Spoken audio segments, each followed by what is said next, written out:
In 2011, a man named Ross Ulbricht had an idea that would completely change the way crime happened on the internet.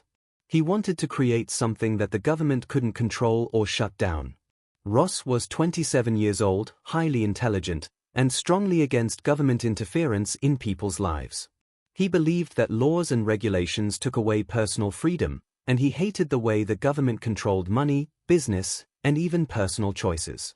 Frustrated by this, he decided to fight back, not with protests, but with technology. His idea? A hidden online marketplace, where people could buy and sell anything, drugs, weapons, fake identities, without revealing who they were. Everything would be done in secret, using encryption and digital currency, making it nearly impossible for law enforcement to track. He wasn't just launching a website, he was starting a digital revolution against government control. In 2011, Ross Ulbricht finally set his bold plan into motion. He had spent months, maybe even years, imagining a revolutionary online marketplace, a place where people could buy and sell anything without rules, restrictions, or government oversight. His vision? A secret website that worked just like Amazon, except instead of books, clothes, and electronics, it would offer drugs, forged passports, stolen credit card details, and even weapons. Everything would be anonymous, and buyers and sellers would never have to reveal their real identities. But how could he make this possible without the police shutting it down? The answer lies in two powerful tools, the dark web and Bitcoin. The dark web was a hidden part of the internet, completely invisible to regular search engines like Google. To access it, users needed a special browser called Tor, which masked their locations and identities, making it almost impossible for law enforcement to track them. Then, there was Bitcoin, a new form of digital money that allowed people to send and receive payments without using banks or credit cards, which meant no paper trail, no real names, and no way to trace who was behind a transaction. With his technical skills and determination, Ulbricht worked tirelessly to build the website, coding it from scratch and designing it to be user-friendly yet completely anonymous. Finally, when everything was ready, he launched it under the name Silk Road, a name inspired by the ancient trade routes that once connected different parts of the world. From the moment Silk Road went live, it was an instant success. Word spread quickly through online forums and underground communities, and within weeks, thousands of users had joined. People were eager to buy and sell all kinds of illegal goods, mostly drugs, but also counterfeit money, hacking tools, and fake IDs. It wasn't just a black market website, it was a fully functioning criminal economy. Just like Amazon, Silk Road had a rating and review system, where buyers could share their experiences and rate sellers based on product quality and delivery speed. A typical review might read, "Best LSD I've ever had. Came in discreet packaging. Fast shipping. 5 stars." For Ulbricht, this wasn't just a business, it was a movement, a way to challenge the government and give people complete freedom over what they bought and sold. What he didn't know was that his creation would soon attract the full attention of law enforcement, and once the government set its sights on him, there would be no escape. Within just a few months, Silk Road exploded in popularity, becoming one of the most talked-about platforms in underground forums and darknet communities.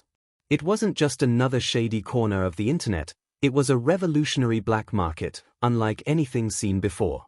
Word spread like wildfire, and soon, thousands of users were flooding in, eager to buy and sell illegal goods without fear of getting caught. At first, drug dealers made up a large portion of the site sellers, offering everything from marijuana and LSD to heroin and cocaine. But it didn't stop there. Cybercriminals, identity thieves, and fraudsters quickly saw the potential of Silk Road, using it to sell hacking tools, stolen credit card information, and fake documents, including driver's licenses, passports, and social security numbers. Some even sold counterfeit money, promising high-quality fake bills that could pass basic security checks. With no government oversight, Silk Road was a lawless free-for-all, like a digital Wild West, where anyone with Bitcoin could get whatever they wanted with just a few clicks. And at the center of it all was Ross Ulbricht, the mastermind behind the operation. He controlled the marketplace, handled disputes, and made the final decisions on who could sell what. In many ways, he was the sheriff of this lawless town, but instead of upholding justice, he was ensuring that his empire thrived in secrecy. By 2012, Silk Road had transformed from a small underground marketplace into a massive, multi-million-dollar empire. Sales skyrocketed, with users spending nearly $500,000 every week on illegal goods. The business was booming, and so was Ross Ulbricht's personal fortune. Unlike traditional drug dealers who had to worry about getting caught on the streets, Ulbricht ran everything from behind a computer screen, safely hidden in the shadows of the internet. He didn't need to make direct sales, he simply took a small percentage from every transaction on the site, like a digital kingpin collecting his cut. And with thousands of deals happening daily, those small commissions added up fast. In just a short time, Ulbricht was sitting on a fortune worth tens of millions of dollars. But despite his sudden wealth, he lived modestly. He wasn't flashy, didn't go on extravagant shopping sprees, and rarely spent his money. Instead, he remained laser-focused on running Silk Road, improving the site, and keeping law enforcement off his trail. However, as Silk Road's popularity exploded, so did the number of problems it created. Law enforcement agencies across the country began noticing a sharp increase in illegal drug sales, many of which were linked back to Silk Road. Parents of teenagers who had overdosed on drugs purchased through the platform began speaking out, demanding that the government do something about it. The media caught on, and soon, Silk Road was making headlines, not as a clever underground marketplace, but as a dangerous criminal network fueling the drug epidemic. It wasn't long before the US government, Ulbricht's worst enemy, took notice. Multiple federal agencies, including the DEA, Drug Enforcement Administration, FBI, and even the Department of Homeland Security, launched full-scale investigations.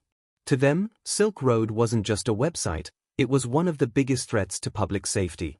And the government wasn't just looking to shut it down. They were coming for the man behind it all. As the investigation into Silk Road grew more intense, law enforcement agencies took aggressive action to uncover the identity of the mastermind behind the illegal marketplace. One key player in this operation was a DEA agent named Carl Force. He went undercover, adopting a fake identity and posing as a high-ranking member of the Silk Road community. By ingratiating himself with the users and gaining their trust, Carl was able to infiltrate the site's inner circle. Through his undercover work, the authorities eventually discovered the identity of one of Ulbricht's employees, a man who went by the online alias Chronic Pain. Chronic Pain was involved in running the site and helping manage its operations. With this information, the feds set up a carefully planned sting operation. They swooped in and arrested Chronic Pain, sending shockwaves through the Silk Road network. Ulbricht, who relied on his employees to keep the site running smoothly, was now worried that Chronic Pain would cooperate with authorities and reveal crucial details about his identity. This fear would set off a chain of events that would make the situation even more complicated. According to reports, Ulbricht, in a panic, allegedly made a desperate decision. He decided to hire a hitman to permanently silence Chronic Pain, ensuring that his former employee wouldn't be able to testify or cooperate with the authorities. But here's the twist. The hitman he contacted was actually Carl Force, the same DEA agent who had infiltrated the Silk Road community. To make the situation even more bizarre, Carl Force and other agents staged a fake hit to trick Ulbricht into believing his employee had been killed. They took dramatic, staged photos showing Chronic Pain being tortured and left lying motionless. These photos were sent to Ulbricht, making him believe that his former employee had been silenced for good. But in reality, Chronic Pain was alive and well, and the feds had now gathered even more evidence against Ulbricht, including proof that he was allegedly trying to orchestrate a murder. This was a pivotal moment in the investigation. It not only gave authorities more leverage, but it also showed that Ulbricht was willing to go to extreme lengths to protect himself and keep Silk Road running, no matter the cost. The feds now had him cornered, and the walls were closing in.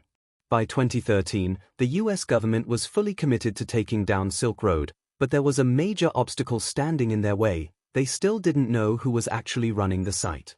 Despite Ulbricht's growing fame in the underground world, his identity remained a mystery. Even the people who worked for him, like Chronic Pain, only knew him by his online alias, Dread Pirate Roberts. This was a reference to the character from the cult classic film The Princess Bride, chosen to further distance himself from any real-world identity.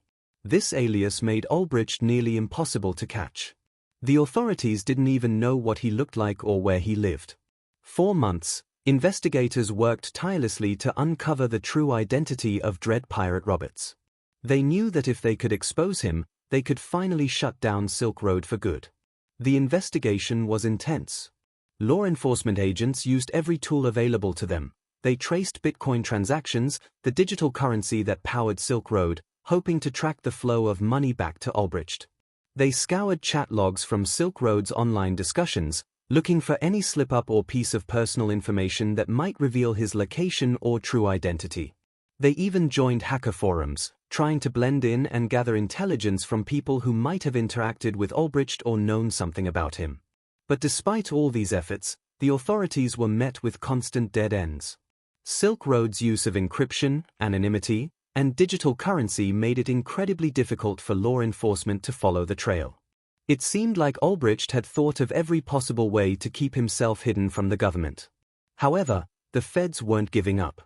They knew that every minute they spent chasing leads brought them one step closer to finally catching the elusive Dread Pirate Roberts. Eventually, after months of painstaking work, investigators stumbled upon a crucial lead. They discovered that Silk Road's activity was somehow linked to an internet cafe in San Francisco. This was a breakthrough, a real starting point. Authorities quickly began to track down the IP address associated with the cafe, and they realized that someone nearby was regularly accessing Silk Road's administrator account during odd hours of the day. This gave them a significant clue. It pointed to a specific location and time frame in which the site was being managed. As investigators dug deeper, they connected a series of online clues that pointed directly to Ross Ulbricht. With each new piece of information, they pieced together the puzzle and identified him as the mastermind behind Silk Road. It was a moment of triumph for the authorities, but it also presented a huge problem. Ulbricht's laptop, which he had been using to run Silk Road, contained critical evidence, the digital trail that could seal his conviction. But the authorities faced a massive challenge. They needed to catch him in the act, while the laptop was still unlocked and in use. If Ulbricht had the opportunity to close the laptop, encrypt the data, or delete files, the entire case could fall apart. They needed the evidence before he could hide it away. This created a race against time. Investigators knew that if they didn't act quickly, they might lose their chance to build a solid case against Ulbricht. With the clock ticking, the feds began to plan a covert operation to capture him and seize the laptop while it was still open and accessible. Agents tracked Ulbricht to the San Francisco Public Library, where he often worked. To distract him, 2 undercover officers staged a fake argument nearby. As Ulbricht turned his head to watch the commotion, another agent snatched his laptop before he could close it. Seconds later, he was arrested. The laptop was wide open, giving investigators full access to Silk Road's inner workings, transactions, chat logs, and records of Ulbricht discussing his role as Dread Pirate Roberts. It was the final piece of evidence they needed. When the authorities finally uncovered the full extent of Silk Road's operation, the numbers were staggering. Silk Road had facilitated over $1.2 billion in transactions during its time online. Ross Ulbricht, the man behind it all, had personally earned around $184 million in profit from the site's illegal activities. The scale of the operation was huge, and it became clear that Ulbricht's actions had a massive impact on both the digital world and the real world. The trial that followed was intense and emotionally charged. Families of individuals who had overdosed on drugs purchased through Silk Road came forward to testify in court. Their personal stories and heartache added a powerful emotional weight to the case, highlighting the real-world consequences of Ulbricht's online marketplace. These testimonies painted a vivid picture of how Silk Road wasn't just an illegal website, it was a platform that led to real harm for countless families. While Ulbricht was never officially charged with the murder-for-hire allegations, the prosecution still used those claims to portray him as a dangerous criminal. The idea that he was willing to hire hitmen to silence former employees painted him as someone with no regard for human life, further fueling the case against him. In 2015, after a long trial, Ulbricht was convicted on multiple serious charges: conspiracy to commit money laundering, drug trafficking, and hacking. The verdict was clear: Ulbricht's actions had caused significant harm, and he was held responsible for his role in the Silk Road operation.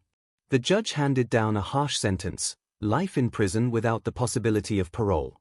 Many people felt that the sentence was severe, especially for someone whose crime involved running a website, but the court made it clear that Ulbricht's illegal activities had deep, lasting consequences. The case marked the end of Silk Road and the beginning of a harsh reality for Ulbricht. But just when it seemed like the case was wrapped up, there was another shocking twist. It was revealed that Karl Force, the DEA agent who had played a key role in taking down Ross Ulbricht, had been secretly stealing money from Silk Road throughout the investigation. Force had extorted Ulbricht for $750,000 in Bitcoin, using his position as an undercover agent to manipulate the situation. This was a huge betrayal of trust, and it brought a dark cloud over the entire case. Force had been working as an undercover agent to take down Silk Road, but instead of focusing solely on the investigation, he had been using his access to Ulbricht's operations for personal gain. His actions were not just illegal, they were a clear abuse of power. The news of his extortion came as a shock, and it left many people questioning the integrity of the law enforcement process. In the end, Karl Force was convicted for his crimes and sentenced to 6 years in prison. However, Force wasn't the only one caught in this web of corruption. Another law enforcement officer involved in the case was also discovered to have stolen Bitcoin from Silk Road while working on the investigation. This agent was given a 5-year sentence for his role in the scandal. The revelation of this corruption caused many to rethink the case as a whole. With law enforcement officers stealing from Silk Road, the legitimacy of the entire investigation was called into question. Some people began to wonder if Ulbricht's punishment, life in prison without parole, was too harsh, especially when compared to the much lighter sentences given to the crooked agents who had been involved in the case. The story of Silk Road became not just about Ulbricht's illegal website, but also about the corruption and misconduct that had taken place within the very agencies responsible for bringing him down. 4 years after his conviction, the debate over Ross Ulbricht's punishment raged on. Activists, tech enthusiasts, and even legal experts questioned whether the life sentence without parole was too severe. Some viewed him as a dangerous criminal mastermind, responsible for enabling a vast underground market for illegal goods. But others believed he was more of a visionary, someone who had challenged government control and created a platform that stood as a symbol of digital freedom. Ulbricht's case became a polarizing issue, with strong opinions on both sides. Then, in a surprising turn of events, in 2025, after spending over a decade in prison, Ross Ulbricht was officially pardoned and released. The decision to pardon him shocked many and prompted a fresh wave of discussions about the fairness of his sentence. The question lingered: was he punished too harshly for creating a website, even if it was used for illegal activities? The Silk Road story has become one of the most controversial cases in the history of the Internet. It touches on important issues like government power, digital privacy, and the balance between freedom and responsibility in the digital age. Should a person face life in prison for creating a platform that allowed others to break the law? Or was it an overreach of government power, a harsh punishment for someone who didn't directly harm anyone? No matter where one stands on the issue, one thing is clear: Ross Ulbricht's actions and the Silk Road fundamentally changed the Internet forever. It sparked conversations about the future of digital privacy, the dark web, and the role of technology in society. His story serves as a cautionary tale, a mystifying case, and a powerful reminder of how the Internet is still evolving, and how the law is trying to catch up.